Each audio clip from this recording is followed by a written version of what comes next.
ఈ మధ్యలో ఎన్ని గ్రామాలు ఉన్నాయి, ఎన్ని పంచాయతీలు ఉన్నాయి, ఎన్ని మున్సిపాలిటీలు ఉన్నాయి, ఎంత వైలేషన్ జరిగింది, ఇవి ఫోటోగ్రాఫ్ తీసి ఒకటి హైబ్రిడ్ అంటే ఒక పర్సియస్ మెథడ్స్ అవ్వచ్చు, కొన్నిసార్లు కంపెన్సేషన్ పే చేసి వాళ్ళకి ఆల్టర్నేటివ్ చూపించి చేయొచ్చు.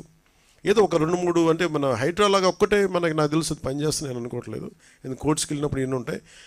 బట్ ఏ సంథింగ్ ఒక హైడ్రా అనేది ఖచ్చితంగా అలాంటి యాక్షన్ ఖచ్చితంగా ఉండాలి, అది ఒకటి ఖచ్చితంగా ఉండాలి. చాలామంది మనకి చూస్తే చెరువులు ఆక్యుపై చేశారు, చాలామంది నాయకులు ఆక్యుపై చేశారు. అవి ఎలా కొట్టాలి?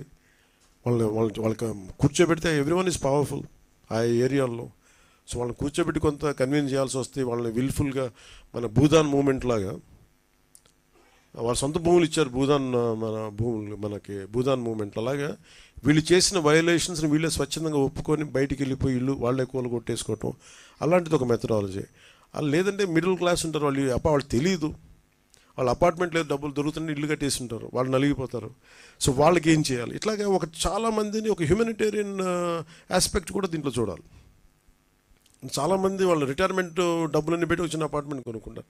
సో అట్లాగా ఈ నదీ పరివాహక ప్రాంతాలంటే మొన్న నేను ఉదాహరణకి వచ్చిన వైలేషన్ జరిగింది. ఫారెస్ట్ డిపార్ట్మెంటు అటవీ శాఖ పరిధిలో ఉండే అడవిలో ఒక చిన్నపాటి వైలేషన్ జరిగితే ఎంత క్లియర్ కట్గా ఉంది అంటే, నెల రోజుల ముందు లేని కట్టడం ఇప్పుడు వచ్చేసింది అనేది చాలా క్లియర్ కట్గా శాటిలైట్ ఇమేజరీ తోటి చాలా చూపించారు.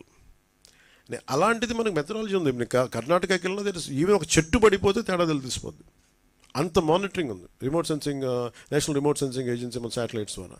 అలాంటిది ఏదో మనం దాన్ని వాడుకొని, సో వాటితోటి మనం ఒక డేటా తీసుకొని ఆ సంబంధిత అధికార యంత్రాంగానికి కావచ్చు, పంచాయతీ వ్యవస్థలకు కావచ్చు, లేఅవుట్లు వేసేస్తున్నారు. ఆ లేఅవుట్లు ఆ నదీ పరివాహక ప్రాంతాల్లో ఉన్నాయో లేదు ఇవన్నీ చూసి బాధ్యత పెట్టాలి అందరికీ.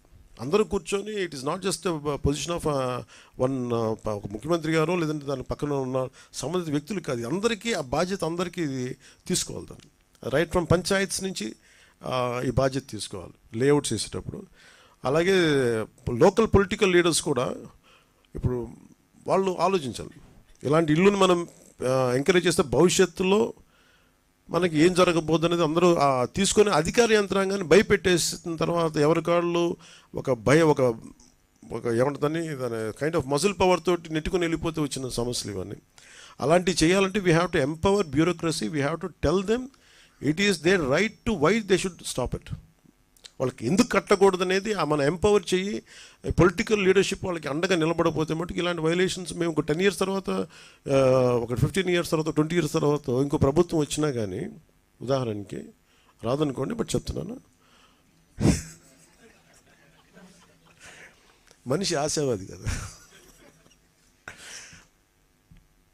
సో వాళ్ళకు కూడా ఇబ్బంది, అంటే మాకు కూడా భవిష్యత్తులో అందుకే ఇప్పుడు నేను కరెక్ట్ చేయాలనేది మేము చాలా నిబద్ధతతో అనుకుంటున్నాం.